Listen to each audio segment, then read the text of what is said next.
Quiet night at the office. No phone calls, no messages. Nothing but junk mail and overdue bills to keep me company. Seems nobody wants to hire a real private dick anymore. A professional like me. A guy who does the detective work nobody else wants to do. A guy who wears hats and walks around in a black and white world. I began contemplating a more profitable line of work, like politics. We are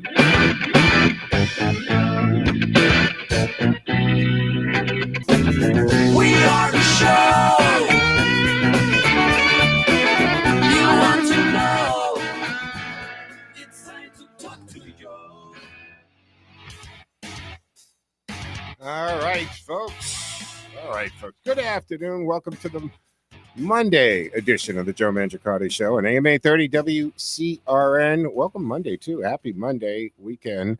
How was it? We only got a couple of these left till the big guy comes down the chimney. So, look, you could put a red hat on. Seriously. Ted, come on. The height, the beard, the white beard, the white. You could be the perfect Santa. I spent so many years as an elf. I was Santa's helper. My dad had a huge white beard, and he had all the gear back to the 50s. The boots, the belt, the pants, the jacket. I mean, it was. And when he passed, it was tough because I was his agent. I used to.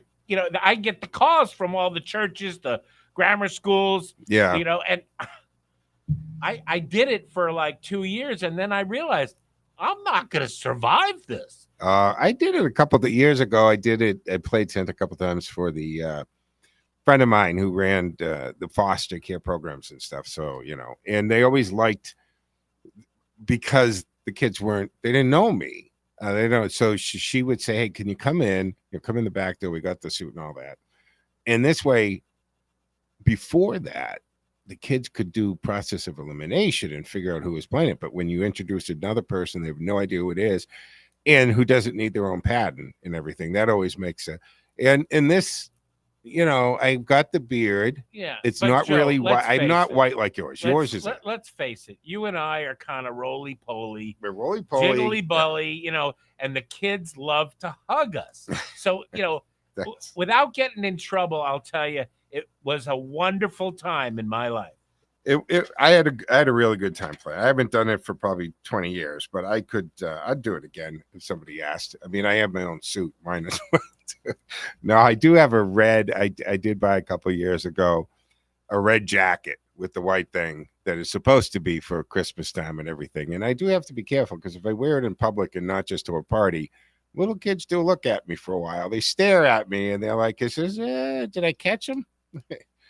So it's fun, guys. All right. Welcome to the Monday show of the Joe Mangiacotti Show here at AM 830 WCN. That is, of course, Radio Central. Let's do the housekeeping. Of course, you can join the conversation at 508-871-7000. That's 508-871-7000 for the time that we have here together. Text line up and running, 617-297-8388, 617-297-8388. Text it like you do any other number. It appears on the screen here in the studio in real time, and we'll try to work it into the conversation. I'm broadcasting from the Cameo Studios, our palatial but not overly ostentatious studios here above or on top of the Carberry Towers in Westborough, Massachusetts. Today, behind the board flying. The board here today, behind the glass, I should say. So he'll get you set up and into the studio for two-way talking conversation. And don't forget, the station does stream 24/7 to the TuneIn app like thousands of other radio stations do.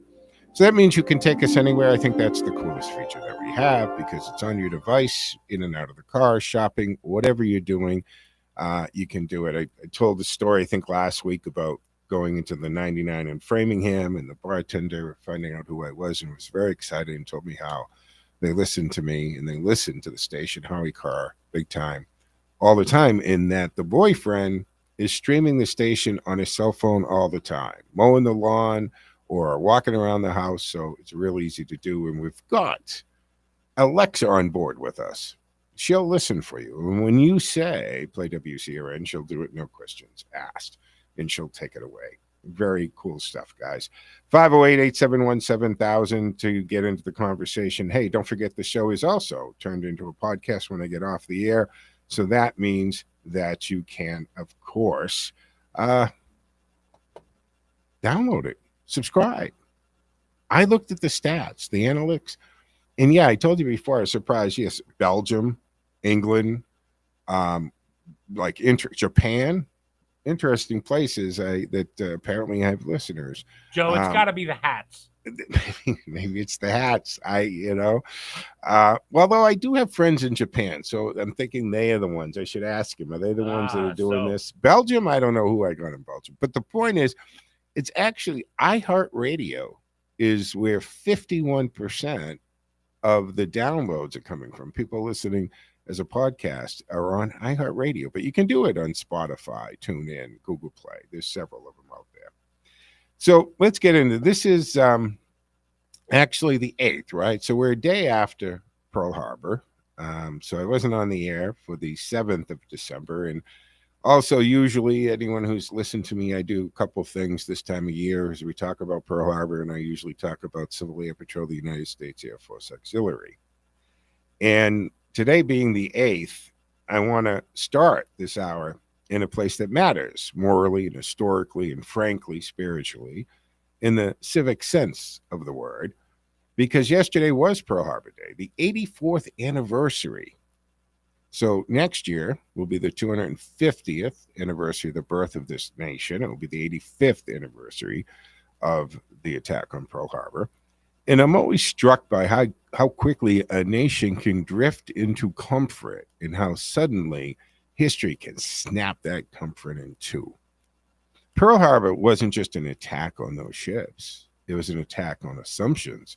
It was the moment America learned again the hard way that the world does not grant you peace because you are decent or because you want to be left alone or because you're busy with your own lives. Peace has a price. Security has a price. Preparedness is not optional. Pearl Harbor reminds us that history punishes complacency. It doesn't do it with a warning label. It does it on a Sunday morning. Now, I know commemorations can become routine. We watch the ceremony, we hear the names, we honor the fallen, we feel grateful for that, and then we go back to our lives. But the day after is where the real question lives. The day after is when the principles have to outlast the ceremony. Because the lesson of Pearl Harbor is not only that we were attacked, the bigger lesson is that a free people must be awake and serious and ready, not because we're looking for conflict, but because we're trying to prevent it. And that's not just national defense in the military sense. That is a broader American ethic. It's civic, it's cultural, it's personal. It's the idea that we are all participants in the protection of this republic. In different roles, different seasons of life, different uniforms, sometimes no uniforms at all. Which brings me to the heart of what I want to talk about today, because I want to spotlight a piece of American life that most people don't fully understand, but should.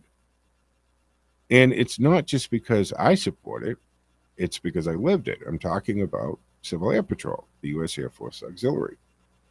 Now, if you heard of CAP, you may think of it as just a youth program or just a volunteer aviation group, or maybe something you see at parades. But that picture is incomplete. Civil Air Patrol is one of the most quietly effective civic institutions we have in the country. It's a place where citizens become capable. And the mission is beautifully American in its logic. Emergency services, cadet program, aerospace education, 3 lanes, 1 purpose, right? To serve their communities, to save lives, and to shape futures. And if that sounds like a slogan, understand this. It's a mission that has real operational weight. You've got trained adult volunteers, pilots, ground teams, communication specialists, people who can assist in search and rescue, disaster response, and support missions when called upon. In other words, CAP is what happens when a free society produces citizens who do more than complain. They show up. They train, they participate, they practice discipline. They learn how to operate inside a system of standards, and they become an asset, not just a voice. Now, here's why this matters to me personally, because when I was in the cadet program, and I was from a very young age, and like many who experience CAP at a young age, it teaches you something that is desperately needed right now in American culture. You don't get to become excellent by wishing that this happens. You become excellent by training, by self-command, and by being accountable. CAPU was a place where you learned leadership with consequences. You learned how to carry yourself with responsibility. You learned to respect the chain of command while also learning personal initiative. And those aren't just military values. Those are republic values. They are the habits of free people. At a certain point, I was commissioned as a first lieutenant in the U.S. Air Force Auxiliary, and I eventually left as a captain. And I'm telling you that not because I'm polishing a resume on the air. I'm telling you because the core point today or of this is civic strength is not theoretical. It's practical. It is actual institutions. It has actual training. It has actual missions. It has actual people who are doing the work when the cameras are nowhere to be found. And my experience with CAP became even more real world than ever I expected it to be, because for 2 years I flew DEA flights out of Hanscom Air Force Base. And let that land for a second. This wasn't youth leadership training. This wasn't ceremonial role. This was operational. This was the intersection of aviation skill, federal mission support, and public service. And it gave me a perspective of something we're always debating in this country. How do we maintain law and order without turning government into something bloated, arrogant, and untouchable? Well, one answer, not the only answer, but one solid answer is you build a partnership that are efficient, mission-specific, grounded in accountable service. CAP's model is one of the best examples of that, because it's not a blank check to bureaucracy. It's a trained volunteer force that can support critical non-combat missions at home. It blends professionalism with citizen responsibility. All right, we have to take our first break here on the Monday edition of the Joe Mangiacotti Show at AM 830 WCRN, 508-871-7000 to get into the conversation. We'll be back in 2 and 2.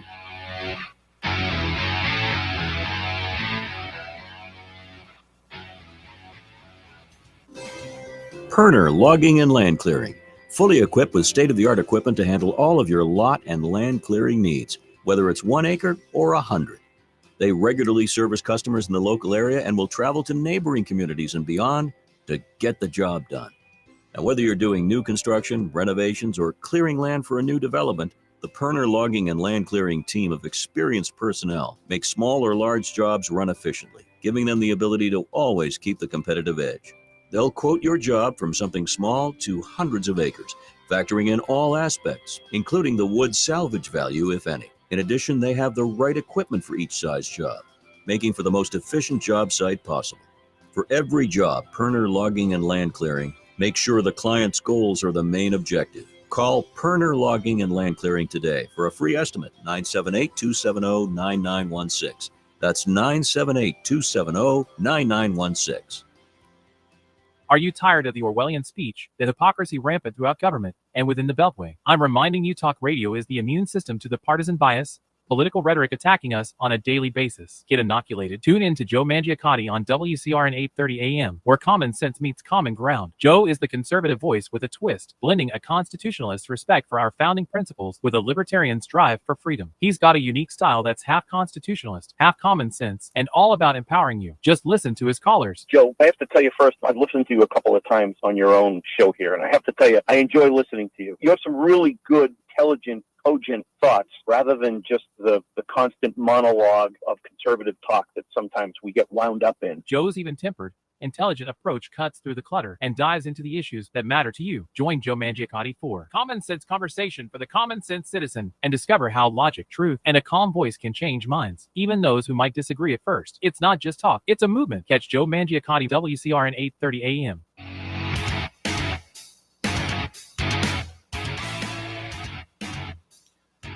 All right, folks. Welcome back to the second segment here of the Monday edition of the Joe Mangiacotti Show on AM 830 WCRN, 508-871-7000. Do join the conversation. That's 508-871-7000. I'll get you into the studio for two-way talk and conversation. And, of course, you can also do that simply by texting, because we have our text line running at 617-297-8388, 617-297-8388. Let's go to the phones. We've got... Before you go to the phones, I neglected to remind you when you were announcing all of the things that happen on this date, that today is the solemnity of the Immaculate Conception. It's a day of honoring the Mother of God, and it's not about Christ's Immaculate Conception. It's all about Mary's Immaculate Conception. So it's a day of holy obligation for those of you who want to attend. For those of you who are Roman Catholics, there you go. Well, this is the season. Church attendance goes up this time of year. We've got the Catholics who are the Christmas Eve and Easter Catholics. And my family used to do the midnight mass the night before, or Christmas Eve. That was of course, you were half in the bag by the time you went to mass.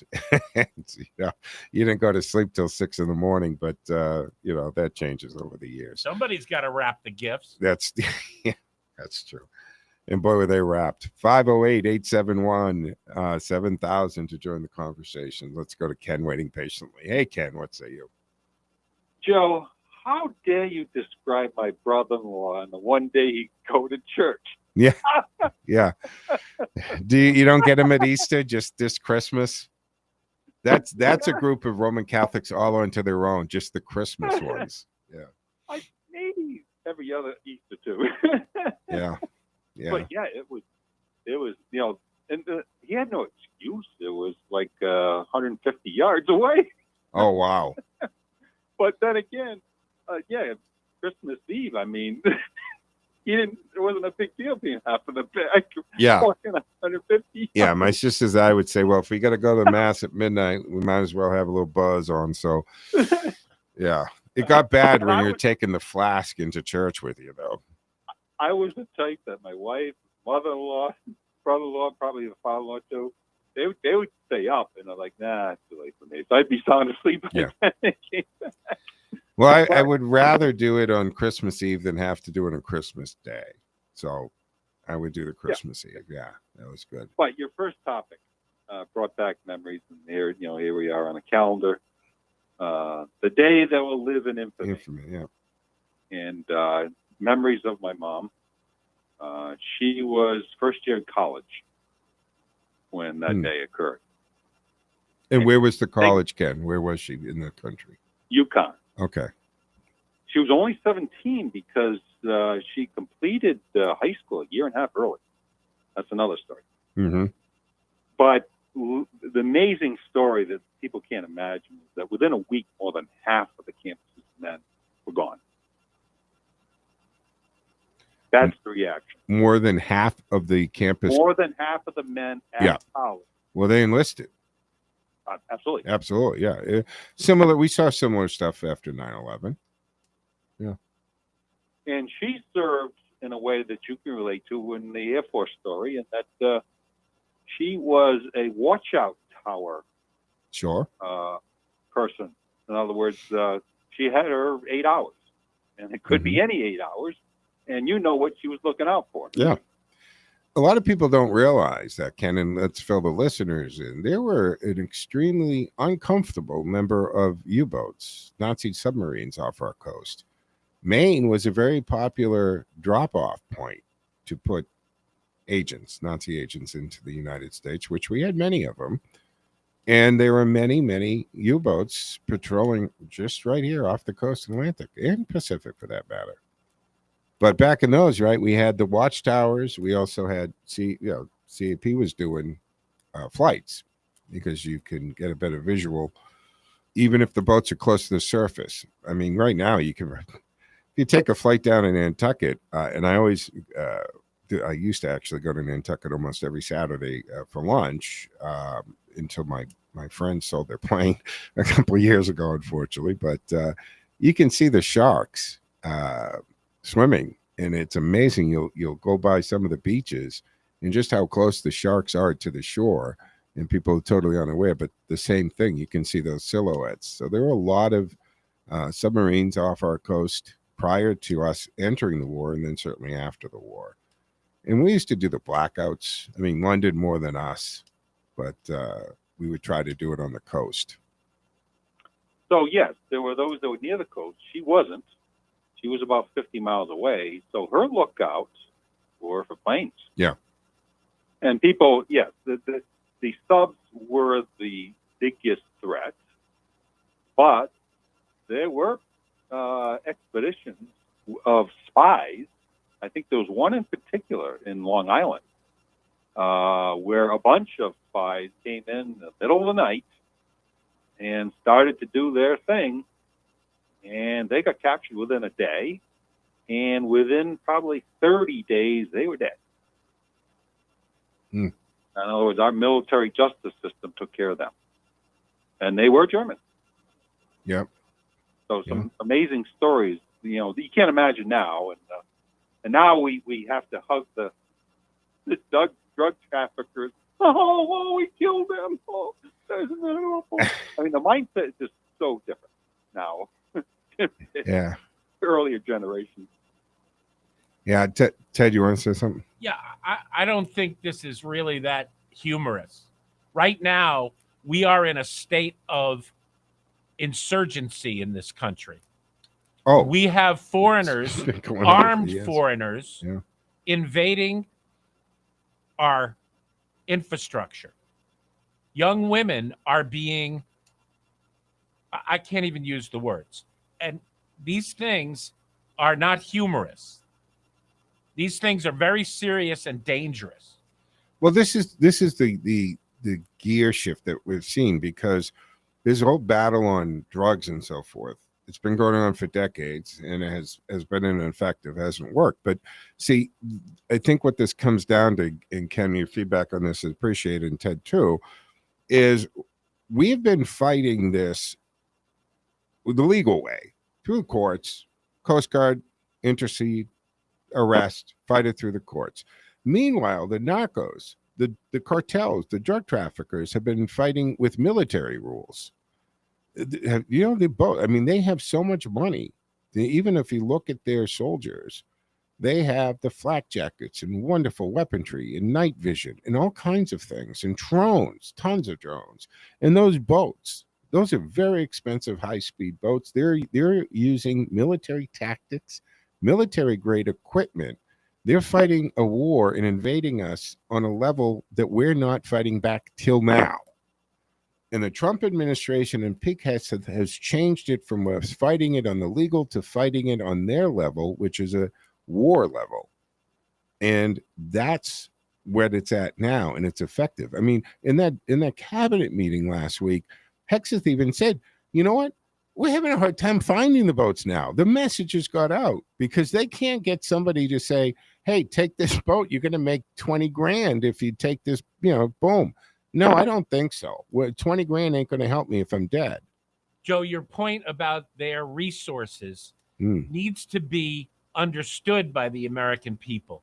When you see a boat with 4 engines going out at, so many knots per minute. 52 knots. And, maybe that's, but the tunneling, I don't want people to think that it's 4 little Mexicans with pickaxes and shovels. No. They have the resources to buy the equipment that tunnels. Yeah. And it's very you can drive available. Small vehicles through these tunnels. The French they have and the venting Germans systems, electrical systems. It's crazy. So we've been fighting it with one hand tied behind our back. Like I said, we've been fighting the drug infestation in this country, and again the murdering, because I do not refer to these fentanyl poisonings as overdoses. Let's be clear on that. Language is specific, and they do have meaning. And if you overdose, you are taking a drug, and it is the drug you think you're taking, and you take too much of it, or you get a hot shot. When you take Ritalin, you believe to be Ritalin, and it's laced with fentanyl, that is straight up manslaughter. That is murder rather. That is poisoning. That is poisoning. And I use the analogy of me tainting your insulin, and you taking what you think is 30 cc's of insulin, but it's fentanyl in it, and you are dead before you hit the floor. There's an army of Klaus von Bülows out there. Poisoning. That's a time reference. A lot of people might not remember Klaus von Bülow, his wife. I'm sorry, Ken, get back to your thoughts. We're eating up the time in your segment here. Klaus von Bülow, I believe, was Rhode Island. Yeah, he did his wife, right? He poisoned her. I forget what that. Yeah, it wasn't far from where I was growing up. But anyway, it's a very simple explanation. This administration loves America and is going to do what it takes to protect it. The previous one was just the opposite. They wanted our culture to be destroyed. Yeah. Doesn't take a lot to look, grow. There's more and more, Ken, coming out because of emails and access now that both DOJ in the Trump administration and the FBI, they have, in that there was absolutely intention and planning behind opening the borders and allowing that level of invasion to get to a consequence or a result that they wanted. Just like we're finding out more and more that Barack Obama was a lot more to do with the Russian hoax and so forth. So let's see if that leads us to any indictments. But interestingly, Joe, there are videos coming out from Joe Biden 35 years ago. We're using words like yes, you saw. I'm glad you saw that. I shared it on my social. We got to tell the listeners. Go to my Facebook show page, because I shared this of Joe Biden, a younger Joe Biden. He was never totally, the smartest man in the room ever. But when he could actually speak, and he was saying almost word for word what we hear from Trump and Hexeth right now. Look, we're against the clock. Ken, if you want, you can hold through the break to finish up, because we ate up a lot of that time. But we have to take the mid-show break here on the Monday edition of the Joe Mangiacotti Show on AM 830 WCRN, reminding you to join the conversation at 508-871-7000. 508-871-7000. We'll be back in two, folks.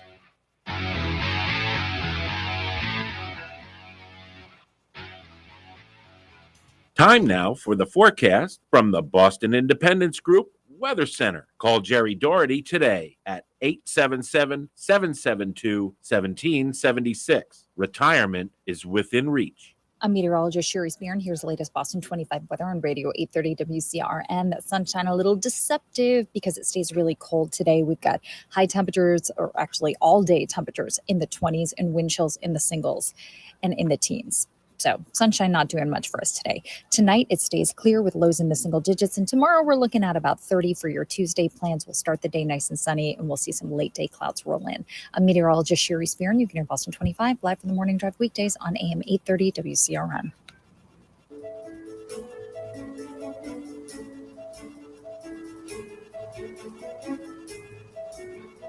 Information central to your day from Radio Central. 830 WCRN. WCRN, where the left and the right meet in the middle. Whether you lean left, lean right, or just want to stay informed, WCRN has you covered with diverse voices, lively debates, and thought-provoking discussions. You'll hear it all right here. Radio Central.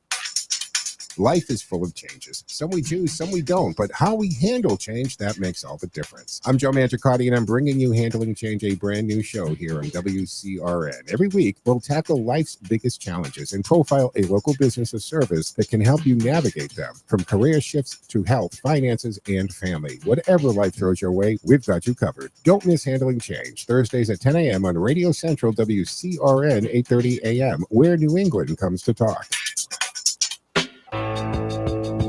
More live and local radio is next. Stay tuned to Radio Central, 830 WCRN.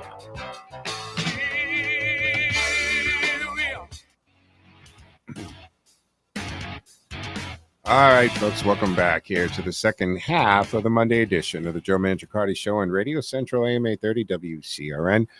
Ken, I said stay through the break. You hung up, but you're welcome to call back because I know we weren't done with it. We ended up with some of the other stuff. Sorry about that. But 508-871-7000 to join the conversation. That's 508-871-7000. Yeah, this stuff is going on, but in reference to, of course, Pearl Harbor. And what's interesting is, of course, during it used to be called the Army Air Corps. And the Air Force wasn't created till after World War II when it became the United States Air Force. But one of the things is it both Civil Air Patrol as well as a lot of civilian aviation organizations popped up mostly after World War I. And there was a general, Billy Mitchell, which is actually an award you reach in the cadet program of Air Force Auxiliary. And when you get to your Billy Mitchell, that's when you become a cadet captain. But he was an Army general, and he lived till 36. But back, because of World War I, he was an aviator and he was the commander of the Army Air Services in World War I. And after the war, Mitchell lobbied the top brass of the Army for an increase in air combat planes and support. Because, for a long time in this world, planet Earth, the Navy, the strongest Navy, controlled the globe, i.e. the British Empire. Sun never sets on the British Empire because they had the strongest Navy on the planet. They had the strongest Navy on the planet when we declared independence. And we had to fight the strongest Navy, but they were fighting a lot of battles at that time. But Mitchell was trying to tell them, hey, these planes, remember World War I, they had biplanes. They were not very powerful. Even then, they used to puncture the eardrum of pilots so that they could dive because in change, there was no press. These were open cockpits. There was no pressurized cabins. And he tried to explain to them, yes, I understand the Navy's so important, but you guys got to understand this new thing of aviation is going to be a real game changer. And we were still behind Germany and other nations when we entered World War II. So in order to prove this, Mitchell decided that he was going to bomb some battleships, including the Alabama, sinking both of the ships. And he did this in 1921. And Mitchell's experiments aimed to prove that air power could effectively destroy battleships, thereby challenging the Navy's reliance on traditional naval vessels. Now, that also earned him a demotion, by the way, from general to lieutenant colonel, and he had to work his way back up. But there were some great aviation icons that just paved the way for aviation. And of course, like I said, entering World War II, we were not the best Air Force on the planet by any means, but we were there at the end of it. And from there came things like Top Gun schools and Yeah, it wasn't until 1940 that we developed the Civil Aeronautics Board, which you have to put this in context. Yeah. This was the time of barnstorming. This was the time where people would build or buy an airplane and use it for whatever purpose they could to make money. Mm-hmm. And crop a lot dusting, of it, advertising, tagging, you in those days you would have the shows, and people would tie themselves to the wings, or they would have the trick upside down biplanes. This was exploding. Civil aviation was getting going. It hadn't quite become what it would become in the 40s and 50s. And by the 60s and 70s, they were billing aviation as the luxury trip. Back in those days, right, when we had Pan Am, was an airline. Well, you got to remember what Billy was up against. The people in the government saw aeronautics as a circus event. Yeah. They didn't think of it as something strategic or powerful as Billy saw it. Yeah, which is dumbfounding to me. That common sense shows, Jesus, look what people are doing with drones now. And I don't think our laws have caught up to drones. We have increased the laws, the licensing, and the governing of drones, but drones are incredible on what they can do, because you can now, civilian, not even military, you can purchase drones with infrared cameras, night vision cameras, and they can carry payloads of things. There's a guy who just released a study that shows you can make more money as a drone pilot than as a 747 pilot at an airline. Yeah, because you've got the guys are out there and who are doing like even the real estate listings. I know some friends of mine who have decided to go that route. They're taking pictures, which is you get on to a couple of these super brokers. All right. And if you're doing $40-50 million a year as an individual broker, you have a team, and you're not taking pictures, you're not putting signs in yards or pulling them out. You've got people doing all that. So the next step, if you take these high end, I'm talking the 1.2, $2 million, $3 million listings. You don't just go in there with your iPhone, take a few pictures like you're doing a typical broker is going to do on a listing. These people send pro photographers in. Well, the next evolution in that would be the drone pilot, who are taking the exterior shots, flying over the pool area and all of that. And you can knock several of those off a day, and it is a good business. But now you also have the event drone pilots. You've got now they are looking at drones with the delivery. I think, is it Papa John's or Papa Gino's? Papa John's, I think. One of them, Domino's maybe. I don't know, but there are some pizza places who have been experimenting with the drones flying the delivery. And sure, now you can punch in the GPS coordinates and it will basically fly itself there, but you still need somebody monitoring it and backing it up. Even your drone you get for fun knows that when it runs out or is running out of juice, it will fly itself back to the base. It's incredible stuff. But yes, drone pilot is and the military's been using drones, obviously. Well, someone's got to fly them. And our legal system is using it daily in court cases.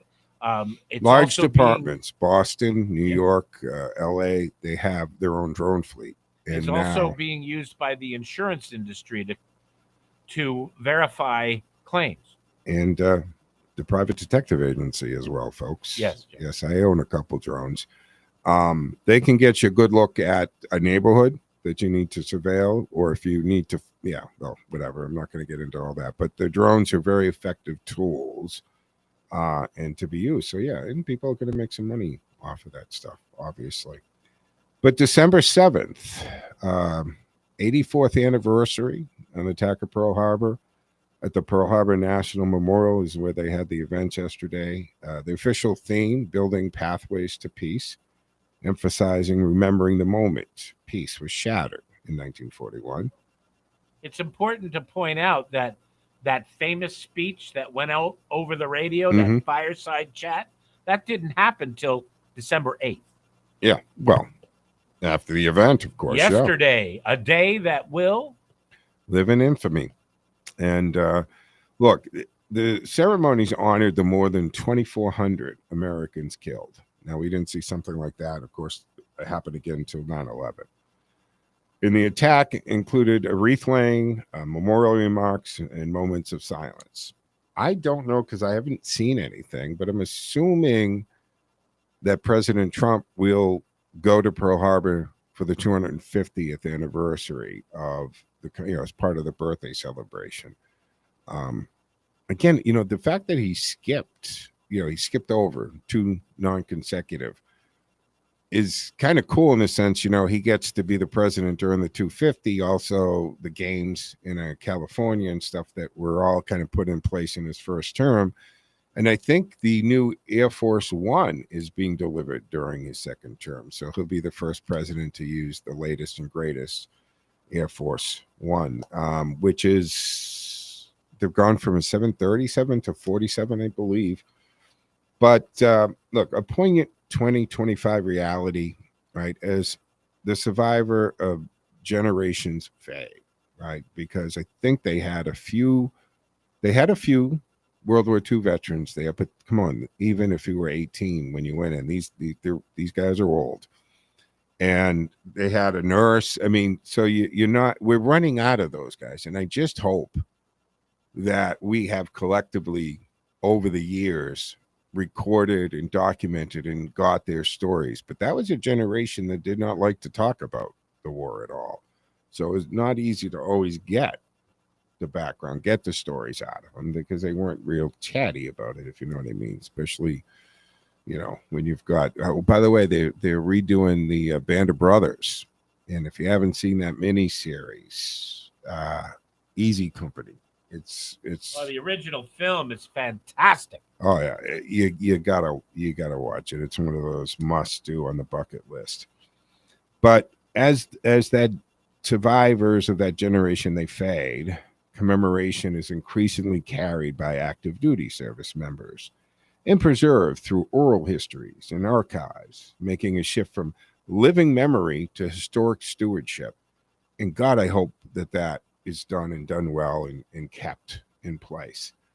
And the day after the anniversary is when reflection becomes policy, right? Preparedness, vigilance, civic memory aren't one-day rituals.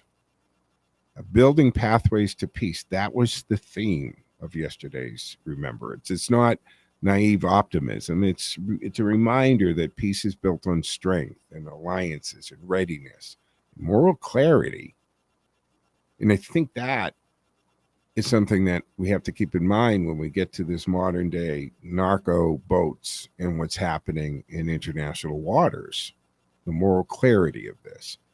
I know they tried to spin this whole thing that there were war crimes involved, and there weren't any at all. And the Admiral made it very clear. Hegseth made that very clear as well.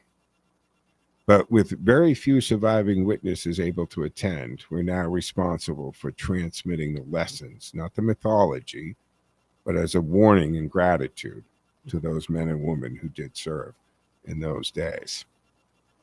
So I encourage you to honor local World War II veterans, museums, and family histories as well. Keep them alive. We have to take a third and final break here on the Monday edition of the Joe Mangiacotti Show on AM 830 WCRN. We'll be back in 2 minutes and 2 seconds.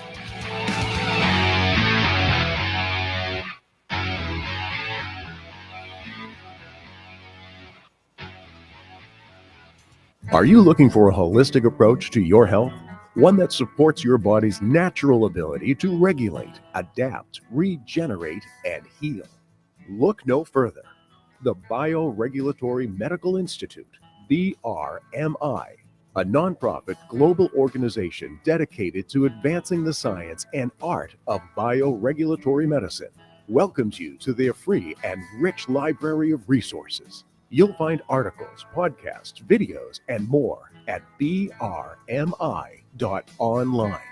BRMI believes health freedom is a basic human right, honoring medical ethics and the innate intelligence of the human body. When your body is properly supported, it will thrive. If you're looking for the root cause of illness, physical, emotional, or spiritual, visit brmi.online.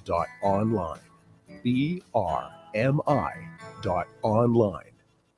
Step into the magic of winter in Wooville, where Polar Park transforms into a sparkling holiday wonderland. Stroll through twinkling lights, meet Santa in his workshop, decorate cookies, and explore our Christmas tree village, each tree supporting local nonprofits.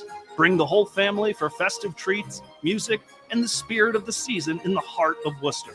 Tickets on sale now at polarpark.com/Wooville.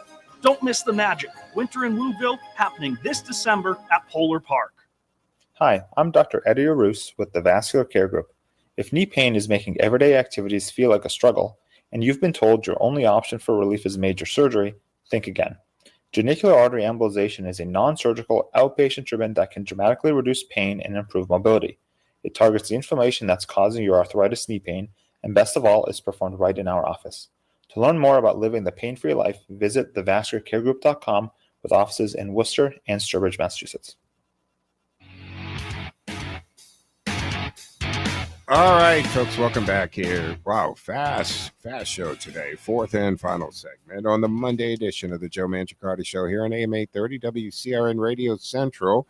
Again, you can join the conversation for the time we have left together at 508-871-7000. That's 508-871-7000. And don't forget, I do stream it to the station's Facebook page, YouTube channel, as well as my social media platforms, which include Facebook, X, and Twitch TV, as well as LinkedIn profile, and yes, we also do Rumble. All right. So I want to move the conversation because deportation waves, right, hit Louisiana. But here's the thing. Phones won't stop ringing off of businesses. See, so there's a story circulating out there, Louisiana, that captures a claim we hear from the tradesmen and small business owners all over the country. And that is when the enforcement rises and illegal labor declines, American workers stop getting undercut and the phones start ringing.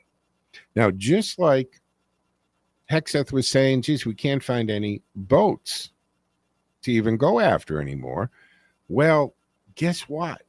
A lot of these construction sites are either empty or close to empty because illegals have decided they're not going to show up and be out in the open. And if they're illegal and they're here illegally working, they're not showing up at the job site. So what's happening? You got general contractors who are now having to call companies that are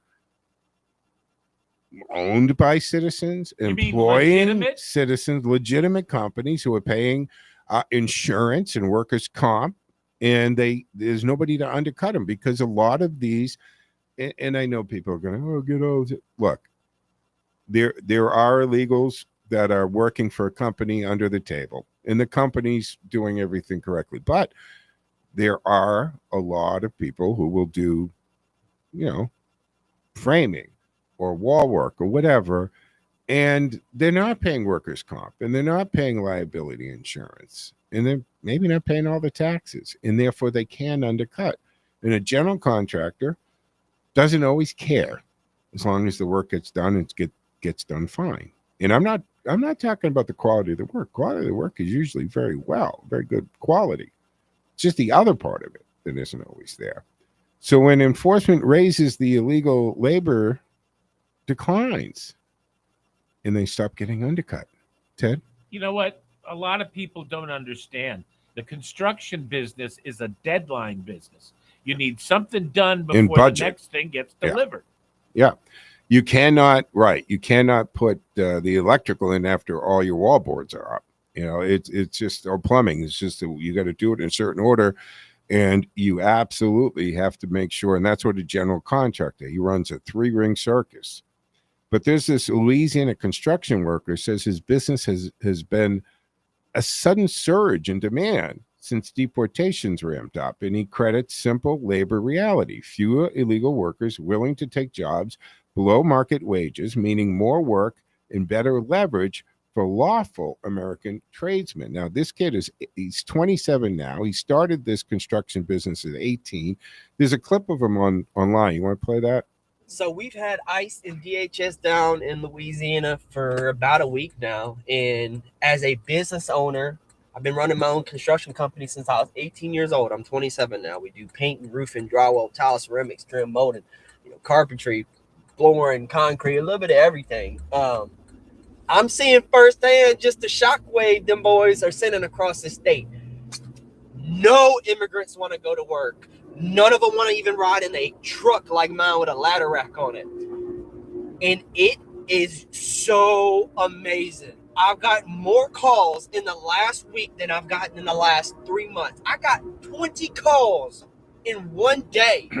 GC scrambling to try and finish projects. Halfway through, these guys not showing up to work. GCs, general contractors, are scrambling because they don't have it. And a couple of years ago, almost 2 years ago now, remember DeSantis put the bill in, and I've talked about this. If you want to stop illegals working, stop trying to go after the illegals. You go after the people who hire them. You hold it on them. And when and that's what DeSantis did in Florida. He put a bill through, And what it says is you're in real big trouble. If you knowingly hire an illegal and you fudge the papers and you're in big trouble. And once they put that in, all of these housing developments and construction jobs that were going on in Florida, they were ghost town the next day. They just got out of there. Now, you don't have to accept every sentence of this story as gospel to recognize the larger policy principle here, and that is mass illegal migration creates a shadow labor market.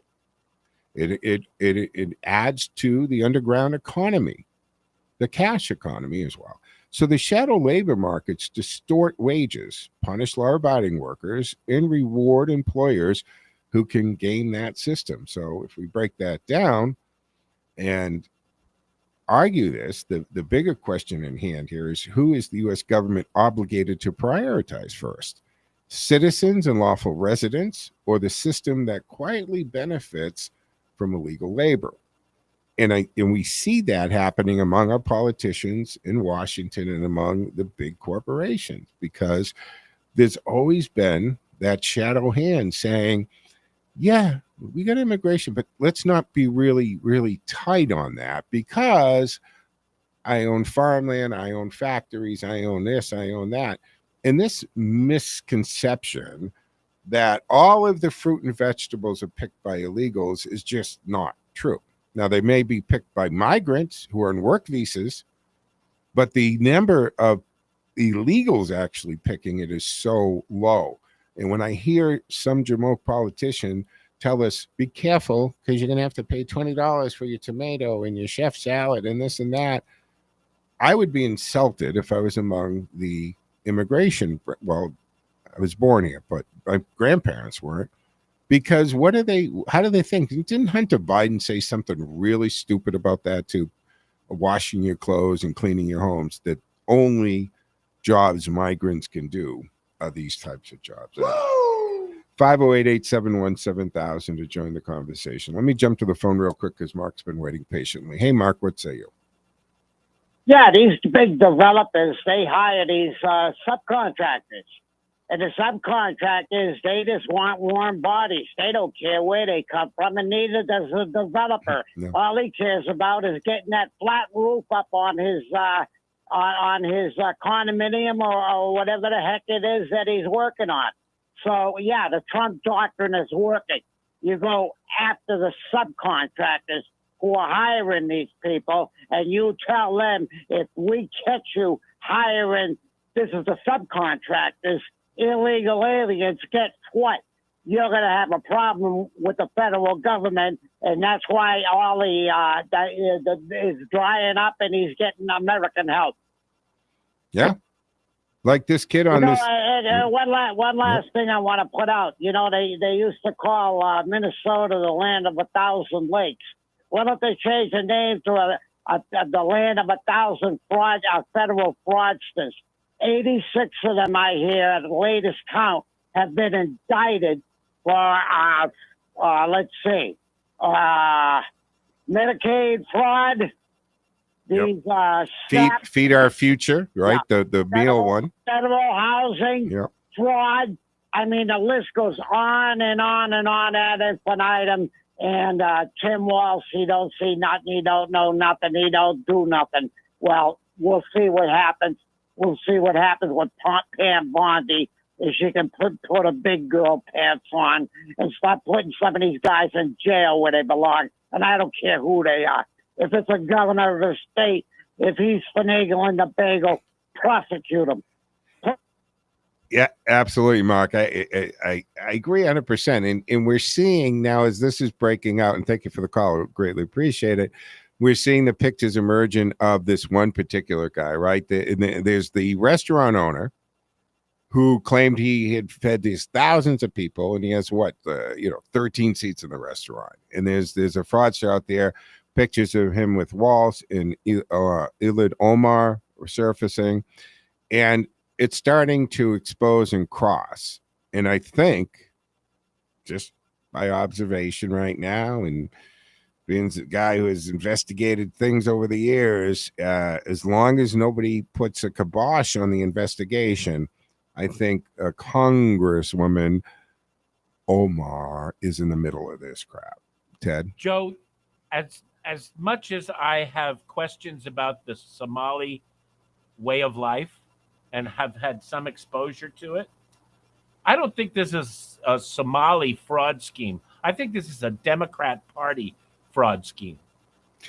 Well, there was a correlation. I think I pointed it out at one time that when Doge came on the scene and the USAID started being cut and dried up, and we were looking, somebody actually looked at what this money was supposed to be going for.